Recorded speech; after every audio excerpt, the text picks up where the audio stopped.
Hello everyone, welcome to Studygram channel. Friends, आइए सूरदास के आज पदों को पढ़ेंगे और उसके जो भावार्थ हैं, अर्थ को स्पष्ट करेंगे। तो सूरदास के पद को पढ़ने से पहले सूरदास जी के जो है उनके जीवन के कुछ प्रमुख तथ्यों के बारे में या उनके परिचय को जान लेते हैं। तो सूरदास जी का जो जन्म हुआ है वह 1478 को मथुरा के निकट रुनकता या रेणुका क्षेत्र में इनका जन्म हुआ है। और इनके गुरु पूछा जाए तो इनके जो गुरु हैं वल्लभाचार्य जी के प्रमुख शिष्य माने जाते हैं। वल्लभाचार्य जी के प्रमुख शिष्य सूरदास माने जाते हैं। और जो ये अष्टाछाप के ये प्रमुख कवि भी माने जाते हैं सूरदास जी। आगे देखते हैं कि ये जो है मथुरा वृंदावन के बीच गऊ घाट पे रहते थे और श्रीनाथ जी के मंदिर में भजन कीर्तन करते थे। और इनका जो मृत्यु है वो 1583 में यानी 1583 में पारसोली में इनका जो है मृत्यु यानी इनका निधन हुआ। अब आगे देखते हैं इनके जो ग्रंथ हैं वो कौन कौन से इनके जो प्रमुख ग्रंथ है। तो सूर सागर है, साहित्य लहरी है और सूर सरावली है। तो जो सूर सागर इनका सर्वाधिक जो है सबसे अधिक लोकप्रिय हुआ है, यानी सूर सागर में ही इसमें जो पद हैं तो यह भी जो है सूर सागर से ही लिया गया और ये सबसे सर्वाधिक लोकप्रिय है। अगर इनका समय देखा जाए, सूरदास जी का जो समय है तो वो भक्ति काल के सगुण परंपरा के और कृष्णा मार्गी शाखा के प्रमुख कवि माने जाते हैं। अगर इनका काव्यगत विशेषताएं देखा जाए तो ये जो है सूरदास जी वो वात्सल और श्रृंगार रस के जो है श्रेष्ठ कवि माने जाते हैं। जो है सूरदास जी वो वात्सल के और श्रृंगार रस के श्रेष्ठ कवि प्रमुख कवि माने जाते हैं।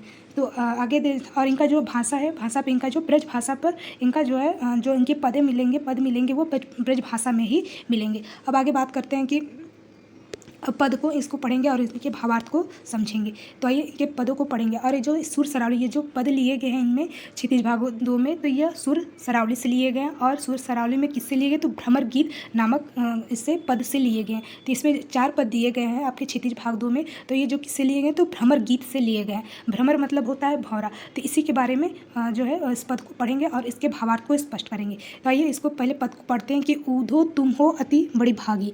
तो इस पंक्ति में जो है इस पंक्ति में जो है सूरदास जी गोपियाँ जो है उधो से कहती हैं, बात करती हैं गोपियाँ उधो से कहती है कि हे उधो तुम बहुत ही बड़े भागी हो, यानी कि हे उधो तुम बहुत क्या हो, बड़ भागी मतलब तुम बहुत ही भाग्यशाली हो। अपरस रहत सने तगाते नहीं मन अनुरागी, जो कृष्ण के पास रहकर भी उनके प्रेम और जो उनका स्नेह उससे भी क्या है तुम नीरस हो। तो गोपियाँ उधो से कहती हैं कि तुम कृष्ण के पास रह करके भी तुम क्या हो उनके प्रेम से और स्नेह से बिल्कुल नीरस हो, अर्थात तुम्हारा जो मन है वो उनके प्रेम में नहीं है।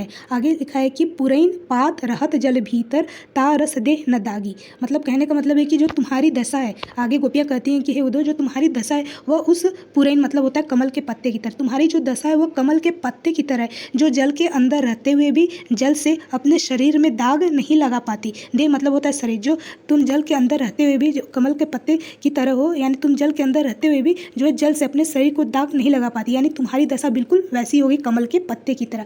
आगे देखते हैं कि जो जल माँ तेल की गागरी बूंद न ताको लागी, यानी कह रही हैं कि आगे कि जैसे जल में तेल की गगरी को अगर डुबो दिया जाए तो उस पर जो है जल की बूंदें नहीं रुकती, उसी तरह तुम्हारा जो प्रेम है उनके साथ रहकर भी तुम उनके जो प्रेम के पात्र नहीं हो। तो ये बातें कौन कर रहा है तो गोपियाँ उधो से कहती है। आगे लिखा है कि प्रीति नदी में पाँव न बरियो दृष्टि न रूप परागी, क्योंकि तुमने क्या है कभी न तो प्रेम की नदी यानी जो प्रेम रूपी नदी तुमने उसमें अपने जो पाँव हैं यानी पैर है, तुमने अपने पाँव मतलब होता है पैर, यानी जो तुमने कभी भी उस प्रेम की नदी में अपने पाँव को नहीं डुबोया, अर्थात तुम्हारी जो दृष्टि है वह उन पर मुग्ध नहीं, यानी जो तुम्हारी दृष्टि देखने का जो नज़रिया है वो तुम्हारे उन पर मुग्ध ही नहीं हो, यानी तुम्हारी जो दृष्टि वो तुम उस लायक यानी उस काबिल नहीं हो। आगे लिखा है कि सूरदास कहते हैं कि सूरदास अबला हम भोरी गुर चाटी चोप आगी। तो आगे जो सूरदास जी कहते हैं कि गोपियाँ कहती हैं कि सबसे भोली भाली पगली हम अबलाएँ यानी हम स्त्रियाँ ही हैं।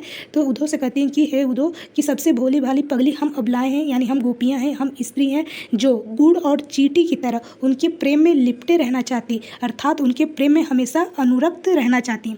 आगे देखते हैं दूसरा, देखते हैं कि मन की मन ही माझ रही। क्या तो मन की मन ही माझ रही कहने का मतलब है गोपियाँ कहती हैं कि हे उधो जो हमारे मन की बात थी वो हमारे मन में ही रह गई, माझ रही मतलब वो हमारे मन में ही दबकर रह गई। आगे लिखा है कि कहिए जाए कौन पे उधो ना ही परत कही, यानी कहने का मतलब है कि हम जो है कृष्ण जी से यानी जो हमारे आराध्य हैं कृष्ण जी, हम उनसे अपने मन की बातें कहना चाहते थे, परंतु अब क्या है कह नहीं पाएंगे क्योंकि तुम उस संदेश के पात्र नहीं हो। हम तो बहुत कुछ कहना चाहते थे हे उधो, लेकिन मैं उस उस संदेश के मैं तुम्हें नहीं देना चाहती, क्योंकि मैं तुम्हें उस लायक नहीं समझती, तुम उस संदेश के पात्र नहीं हो। आगे लिखा है कि अवधि आधार आस आवन की तन मन विथा सही।